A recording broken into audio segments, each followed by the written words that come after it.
nuestra institución es un placer conversar a propósito de la importante fecha del 18 de noviembre que se conmemora el Día Mundial de la Filosofía. Para esta ocasión tan importante, la Biblioteca Infantil y Juvenil ha contemplado un conversatorio dedicado a este importante saber.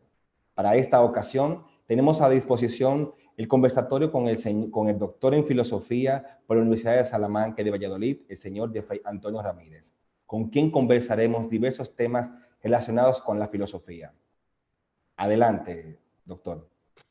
Bueno, un saludo muy especial para Alexander. Muchas gracias por la invitación. Y un saludo para todos los asistentes y allegados de la Biblioteca Infantil y Juvenil República Dominicana. Para mí es un gusto y un honor poderme dirigir al público en Santo Domingo y en la República Dominicana.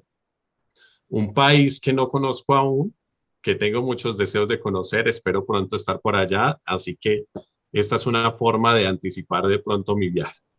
Para nuestra institución es un placer contar con la presencia suya, aunque sea por las redes sociales, porque da el acercamiento que nosotros necesitamos, que pueda ser una forma de conectarnos, sobre todo por la experiencia que usted tiene en el mundo de la filosofía. En primer lugar, ¿cómo se puede definir la filosofía? Bueno, esa es una pregunta que yo creo que todos los filósofos nos hemos hecho y que nos seguimos haciendo. Es decir, no es posible una respuesta completamente universal, ¿sí? Y universalmente aceptada. Yo les podría compartir tres posibles definiciones, ¿sí? Cuando uno quiere definir algo, lo puede hacer por la esencia, decía Aristóteles. Y si nos vamos por la esencia, el mismo Aristóteles nos decía que la filosofía es una ciencia acerca de los principios y de las causas, ¿sí? Estudia entonces los principios de todo y las causas de todo. También uno puede definir una palabra por la etimología, es algo muy común. La etimología quiere decir remontarse al origen de nuestra lengua, ¿sí? En el caso del español sería el latín. Y allí entonces encontramos que la palabra filosofía viene de filo y de sofía. Sofía significa sabiduría y filo amor. Entonces, la definición clásica que se hace por la etimología es el amor a la sabiduría. Pero además hay otra forma de definir que me gusta mucho. Se la escuché al filósofo y físico español Manuel Carreira, que ya falleció, creo que hace unos 2 años que falleció. Y él decía que se puede definir también a través de las actividades. Entonces podemos definir la filosofía a través de lo que los filósofos realizan, ¿cierto? A lo que se dedica. Y en este caso, pues me gustaría definirla como un saber que enseña a cuestionar. Muy bien. Justamente como se llama este conversatorio, que se llama la importancia de la filosofía hoy en día, el saber que nos enseña a cuestionarlo todo. En el mismo orden, ¿cuáles aprendizajes nos deja la filosofía? Bueno, son muchos aprendizajes y todo depende quién me lo esté preguntando y hacia quién me esté dirigiendo, ¿no? Porque las enseñanzas de la filosofía no caducan, no son como otras disciplinas en las que, otras ciencias en las que si hay un libro de hace 50 años, eso ya está obsoleto porque hoy estamos en un paradigma completamente diferente. No, en la filosofía siguen estando vigentes, actuales, los filósofos, aunque hayan vivido hace más de 2000 años, como en el caso de los antiguos griegos. Pero bueno, digamos que, ¿qué podríamos a un público o a quienes nos escuchan que pueden que no tengan mucho conocimiento de la filosofía, qué podríamos decir? Se me ocurren algunas cosas, ¿sí? Por ejemplo, que las cosas no tienen que ser como son. La actitud filosófica aparece en nosotros. Todos nosotros tenemos algo de filósofos. La actitud filosófica aparece en nosotros cuando nos damos cuenta y cuestionamos, que podemos cuestionar el orden de las cosas, la forma como comprendemos las cosas. la sociedad cómo funciona, cómo nos comprendemos a nosotros, cómo funciona la política, cómo funciona la economía, cómo funciona el mundo. Cuando nos atrevemos a cuestionar el orden de las cosas, la forma como se desarrollan, pues nos damos cuenta de eso, que las cosas no tienen que ser necesariamente como son. Esa podría ser una. La segunda podría ser que detrás del orden establecido que tenemos, en el que vivimos, han habido pensadores que lo han determinado así. Y es aquí muy importante porque normalmente detrás del orden social, político, incluso del orden de comprensión del ser humano, hay una filosofía detrás. Entonces, eso quiere decir que no tiene que ser necesariamente así. El tercer aprendizaje, que somos libres y que somos libres para decidir con nuestro pensamiento cómo podemos entender el mundo, cómo nos podemos entender nosotros y frente a ello, cómo podemos actuar. Entonces, nos reivindica nuestra libertad de pensamiento. Y finalmente, la última que podría hacer es que lo propiamente filosófico es irnos a mirar cuáles son esas bases, esos fundamentos sobre los cuales se asientan las creencias en las que vivimos. Y no estoy hablando solamente de creencias religiosas, estoy hablando de creencias políticas, estoy hablando de creencias científicas, ¿sí? Eh, Todo este tipo de creencias sobre las cuales nosotros nos movemos, pues pueden ser cuestionados y pueden ser redefinidos. Eso lo decía, de hecho, es una empresa muy propia de algunos filósofos como, estoy poniendo la duda, ¿no? En un primer momento. Estoy hablando, por ejemplo, de un Descartes, ¿sí? Con su método de la duda, pero también de un Nietzsche, incluso de un Husserl también. Nietzsche que hablaba de cuestionarlo todo y de que otro modo posible de vivir, de ser, de pensar, es posible y mediante la filosofía.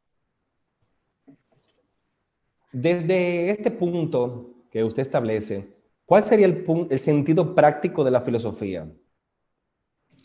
Es una pregunta, Alex, que muchas personas cuestionan y no solamente podríamos decir que el público que no está inmerso en el mundo académico.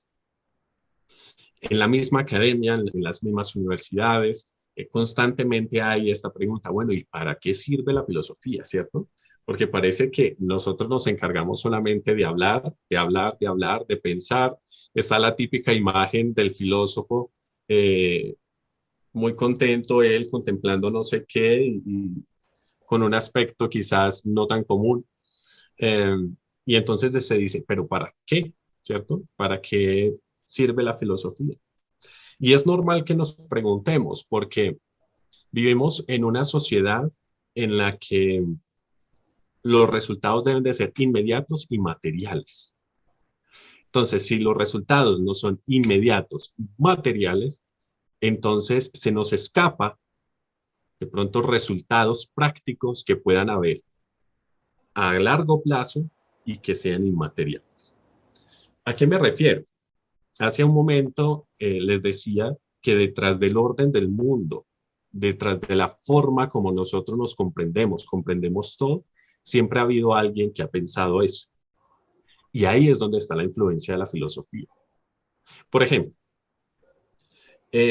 pensemos en dos países por ser de pronto lo más evidente para nosotros en nuestro contexto latinoamericano. Dos países que tienen una política muy diferente, un sistema político muy diferente. Estoy hablando de Cuba y de Venezuela, cuyo sistema político se basa en el comunismo y un comunismo creado por un filósofo, ¿sí? Por Marx, Carlos Marx. Entonces, sin Marx, sería muy difícil haber pensado una Unión Soviética y posteriormente un Cuba o un Venezuela. Ahí vemos cómo las ideas cambian las personas y cambian las acciones, incluso cambia el orden de la sociedad. Esa sería como una primera forma de decirlo. Pero también podríamos hablar, en la misma filosofía se habla de una filosofía teórica y de una filosofía práctica.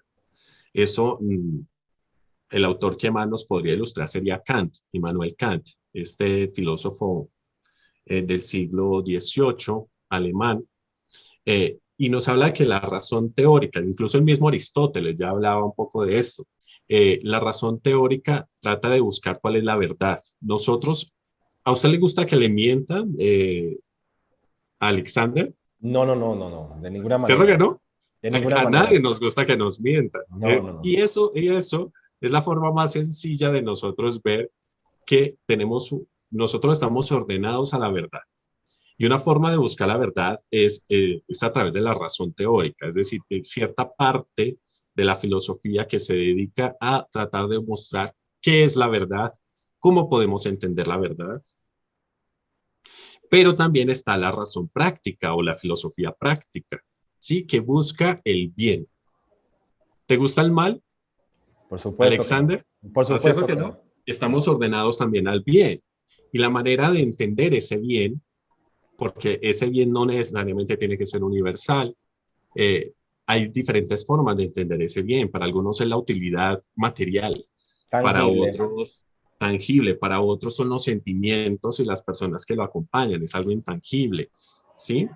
Y todo esto sustenta la ética, la política y la estética, decía Kant, son las tres ramas más propias de la razón práctica.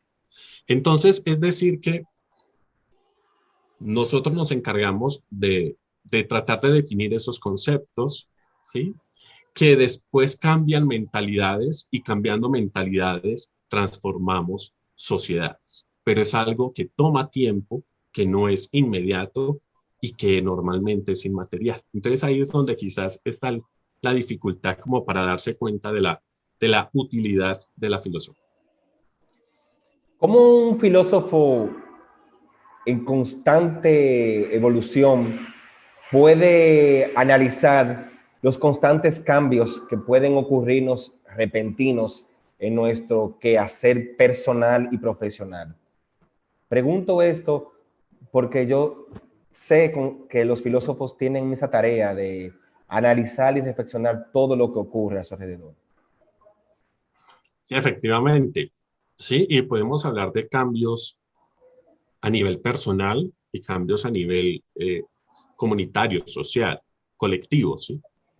Y de hecho hay dos filosofías. En este momento estamos en un congreso de estudios agustinianos en la Unión Agustiniana, en la institución, en la universidad en la que yo trabajo aquí en Bogotá. Eh, ayer escuchaba a un gran filósofo español, se llama eh, García Bau, de la Pontificia Universidad Comillas en España, ¿sí? Y he escuchado también a un gran filósofo colombiano, Jorge Aurelio Díaz, eh, profesor y desde hace mucho tiempo de la Universidad Nacional Colombiana y de la Universidad Católica Colombiana. Y ahí veíamos dos formas de filosofía que tratan de responder a esos cambios, a esas inquietudes, porque en últimas, cuando hay un cambio, se genera una inquietud. Cuando yo estoy, digamos, en mi zona de confort, vivo como una cierta tranquilidad, paz, y no me pregunto mucho, no me pregunto.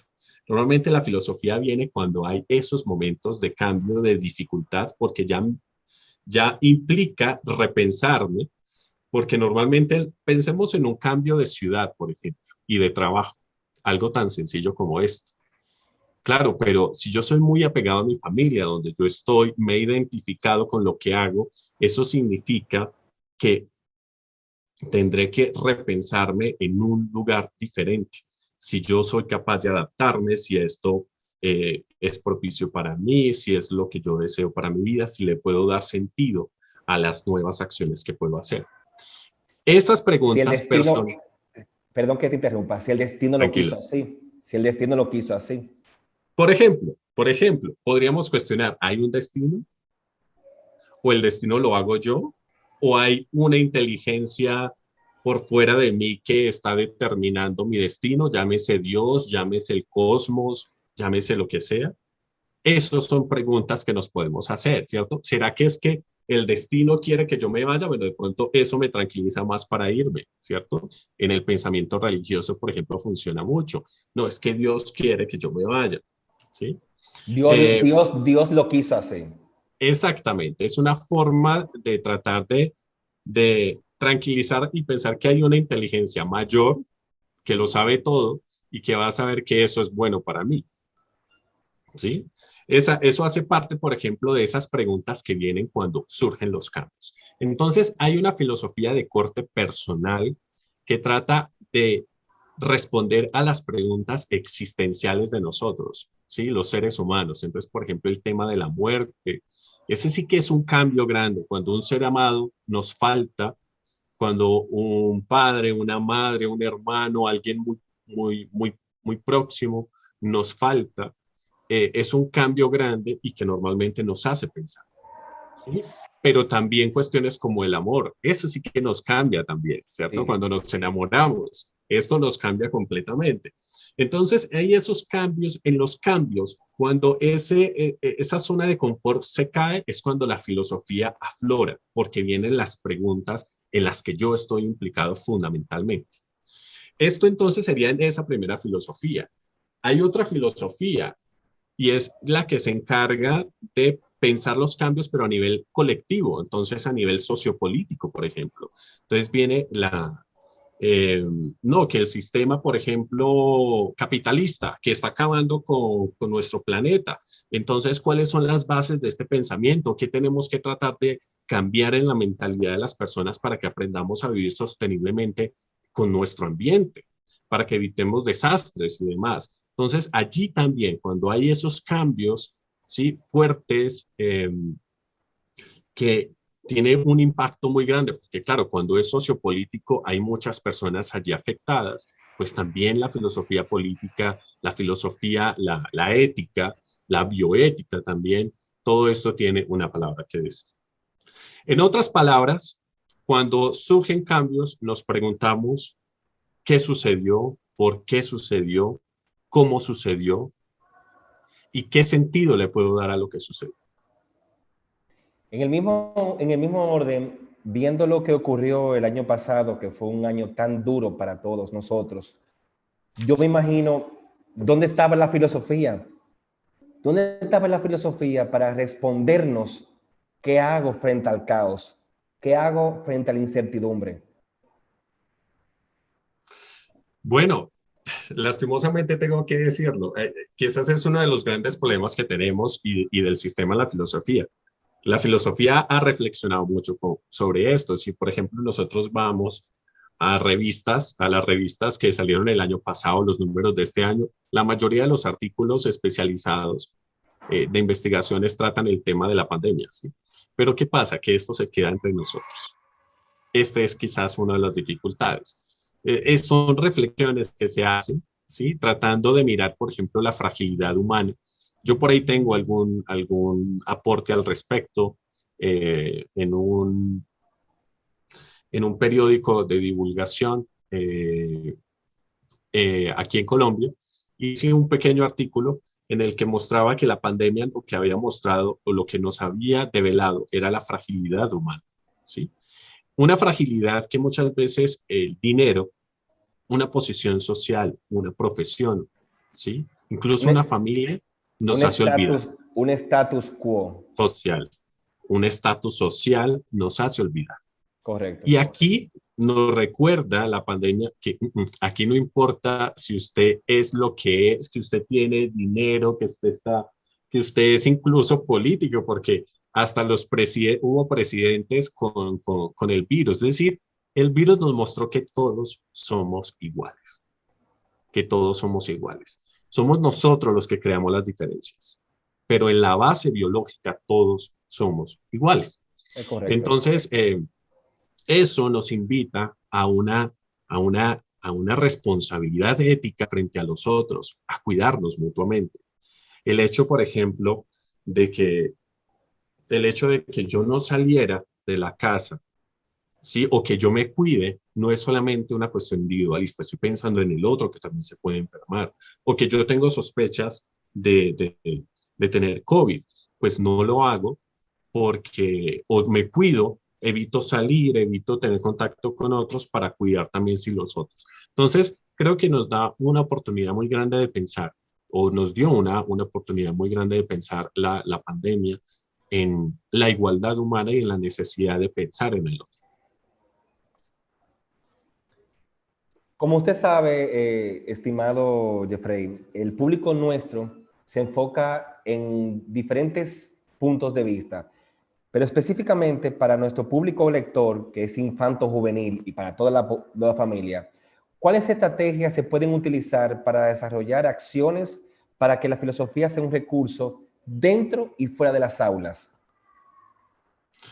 Pues yo creería que lo primero que se me viene a la mente es dejar de ver la filosofía como una cuestión de una élite y de unos profesionales que hablan de ellos para ellos, ¿sí? Y quizás eso hay algunos que se llaman divulgadores de la filosofía, cuyo puesto quizás los mismos filósofos no reconocemos completamente, pero que creo que es muy importante porque está tratando de llegar a un público más amplio y que vean cómo la filosofía es algo tan natural en nosotros, es decir, no es solamente una profesión eh, académica que se da en las universidades y que después se enseña y ahí es donde dice, bueno, ¿y para qué? Eso es como un círculo, como que, ok, yo me formo para ser profesor, para enseñar a otros que sean profesores y se vuelve un círculo vicioso. Es mostrar que la filosofía está incluso en esos cambios de nuestra vida, de los que hablábamos hace un momento, y que incluso los niños, esto es muy interesante, los niños son los más filósofos. Eh, Recuerdo ahora un autor, Federico Nietzsche, que hablaba que el ser humano tenía que, o tenía tres figuras, ¿cierto? El camello, el león y el niño. El camello es el que vive bajo el tienes que o el debes que. Es el que solamente obedece. El león es el que se atreve a cuestionar ese debes que, pero todavía vive en una nada porque no sabe entonces qué quiere. El león dice, ok, yo quiero, pero no sabe todavía qué quiere. Y por eso hay que volver a ser niños, según Nietzsche, porque el niño es el creativo y es el que logra hacerse las preguntas adecuadas y responder a ellas también. Los niños son muy buenos para hacernos preguntas que uno dice, ¿cómo respondo? ¿Sí? ¿Cómo respondo? Quizás los padres que me puedan estar escuchando en este momento se sentirán algunos de ellos identificados. Entonces es eso, el saber que la filosofía, más que un saber profesional, académico, lejano, es incluso una actitud que yo tengo y que puedo desarrollar y que puedo trabajar y que lo trabajo a través de lo que otros han escrito. En este caso, por ejemplo, lo más sencillo es iniciar para los niños, para los jóvenes, por libros divulgativos. ¿Sí? Tenemos, por ejemplo, uno que es muy común, que se llama El mundo de Sofía. ¿Sí? El libro Yo lo leí, yo lo leí. El mundo de Sofía de John Steingarten, Sí. que es un escritor noruego, y es un libro que te lleva, es una novela, pero que te lleva poco a poco en a ir comprendiendo cuestiones filosóficas. Otro, por ejemplo, los diálogos de Platón, quizás para los jóvenes. Los diálogos de Platón es una historia, es una conversación entre diferentes personajes, pero que se van cuestionando sobre cosas importantes. Y yo diría que una última estrategia, no menospreciar nuestras preguntas básicas. Muchas veces en nuestra sociedad uno se hace alguna pregunta y dicen, uy, pero usted está muy existencialista, o usted está muy loco, o usted qué es lo que le pasa. No nos atrevemos a cuestionar, pero en las cuestiones, en las preguntas, es donde está la posibilidad de crecer en conocimiento. Brevemente, estimado Jeffrey, ¿Cómo puedo aplicar el estoicismo a mi vida cotidiana? El estoicismo, un Séneca. Bueno, el estoicismo busca una imperturbabilidad, busca una ataraxia. Una ataraxia es como un estado de que nada te perturbe, mejor dicho. Y ¿Sí? No me salió la palabra. para un lenguaje Que más, nada te perturbe. Y eso lo hace, disculpe, para un lenguaje más entendible para nuestro público que no está acostumbrado a la filosofía, ¿cómo ellos pueden traducir el estoicismo a su vida? Más llano. claro que sí. ¿Me escuchan? Sí, allá. Sí, Es sí, que señor. estaba Sí, señor. como, bueno, como un estado de tranquilidad y de paz, ¿sí? Un estado de tranquilidad y de paz. Ese es el estado que ellos buscan, ¿sí? La ataraxia. Eh, para conseguir ese estado, lo que buscaban los estoicos era tratar de alejarse de aquellas cosas, de los placeres, efectivamente, de los placeres y del deseo, y del deseo. Entonces, si yo sé que el sufrimiento o yo me voy a perturbar o mi paz se va a ir frente a algo, frente a algo que yo deseo, pero que a la misma vez se me devuelve ese deseo en sufrimiento para mí, entonces lo dejo a un lado más bien. Yo creo que una adaptación que podríamos hacer es eso. Si tenemos gustos, si tenemos gustos por algo, incluso por alguien, ¿sí? O por una acción, una actividad, que sabemos que en últimas se devuelve hacia mí y me golpea como un boomerang y se me golpea más fuerte, pues es mejor dejarlo a un lado, ¿sí? Quizás ese podría ser un buen aprendizaje de los estudios. Muy bien. Una recomendación final para todo nuestro público de la Biblioteca Infantil y Juvenil que ha tenido la cortesía de invitarlo a usted desde su experiencia académica y profesional para que podamos conocer un poco más la filosofía, no solamente como un saber que nos enseña a cuestionarlo todo, sino como una disciplina que nos permite la exploración desde todos los sentidos. Me preguntas por libros, o por autores, por ideas. Una valoración que usted quisiera compartir con nuestro público desde cómo yo puedo colocar la filosofía como una herramienta para la vida misma, Bueno, yo creo que para todo nuestro público. bueno, yo creo que esa pregunta nos cae como anillo al dedo porque estamos hablando para un público de una biblioteca, ¿sí? Y la filosofía nos viene, nosotros tenemos una actitud natural de filosófica, ¿sí? Nos preguntamos por cosas básicas de nuestra vida y de la misma sociedad. Pero esto hay que entrenarlo. Y se entrena leyendo, y se entrena leyendo, mirando lo que otros han dicho, cómo otros han pensado, cómo otros han visto esta misma cuestión. Eh, ese interés por la lectura que quizás nos falta mucho en nuestros países. Bueno, no soy en la República Dominicana, no tengo conocimiento suficiente para poderme pronunciar al respecto, pero por ejemplo aquí en Colombia creo que nos falta bastante en que se pueda apropiar en la misma cultura el tema de la lectura y que las bibliotecas sean un laboratorio para nosotros cultivarnos, o sea, un terreno para nosotros cultivarnos. Me gusta mucho la palabra en francés cultiver, que significa en español culto. La palabra culto no me gusta en español porque es como muy clasista, ¿sí? Como que los cultos son solamente ciertas élites. No. En, en, en, en francés significa cultivar al mejor sentido de cultivar la tierra. Es como que nosotros somos una tierra que nos tenemos que cultivar y esa actitud filosófica la tenemos que cultivar y es a través de la lectura, a través de la lectura. Lecturas apropiadas para cada uno de nosotros según nuestra edad, porque lo hay. Hay muchos libros de divulgación de filosofía, Hay incluso filosofía para niños que te enseñan a entrenar nuestra forma de cuestionar y ir mejorando la calidad de nuestras preguntas. Yo creo que ahí, y ya de pronto nosotros que ya estamos un poco más grandes, pues hay diferentes filósofos. Por ejemplo, los filósofos existencialistas para jóvenes adultos suelen gustar mucho. Por ejemplo, un Albert Camus, un Jean-Paul Sartre, un Federico Nietzsche suele gustar bastante. Autores así, incluso un Gabriel Marcel, son autores que suelen llamar la atención por la facilidad de sus escritos, ¿sí? Y también por la calidad de sus escritos.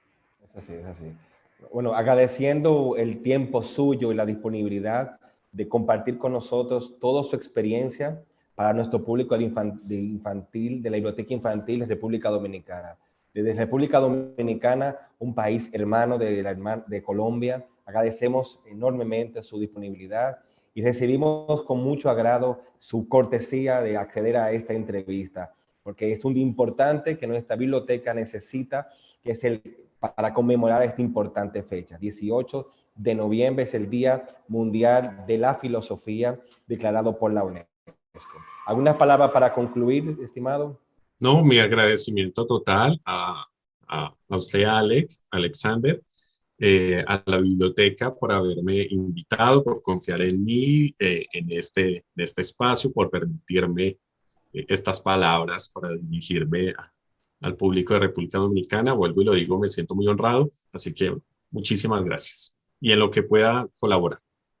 Tengo unas palabras a modo de conclusión de un amigo nuestro que está en España, que en los momentos más difíciles siempre nos dice, tómatelo con filosofía.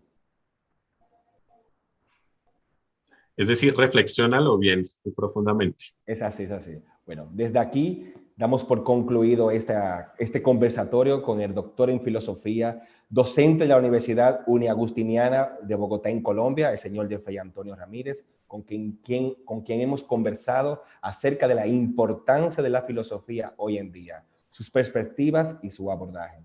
Muchas gracias, estimado, y desde aquí un caluroso abrazo desde República Dominicana, desde la Biblioteca Infantil y Juvenil República Dominicana.